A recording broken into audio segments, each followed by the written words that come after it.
You sat in the parking lot the whole meeting. You went, you drove there, you didn't go in, you didn't tell anybody. Now, that's not fear and that's not lack of a commitment. That's a deconditioned muscle being asked to lift something very heavy. Social contact takes real physical resources, reading faces, tracking tone, managing your own emotions. That's the real work. And it's currently running on the same depleted system as everything else you have. You spent years not using it. So you've been drinking, you've been using, you've been living with trauma. That is a solitary job even with other people in the room. So the capacity atrophies. And now something else is stacked on top of it. Time alone tilts how you read faces, neutral starts landing as annoyed, ambiguous starts landing as rejection.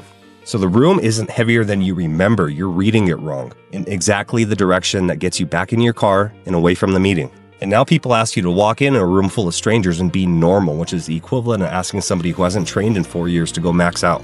You never programmed for that, but somehow we program for this. Now, you didn't fail in the parking lot, you attempted a load way heavier than you're built up for. So train it like a muscle, small load, high frequency, add slowly. This week, 1 interaction a day, last under 2 minutes. It can be a cashier, a neighbor, a text message that you left unread.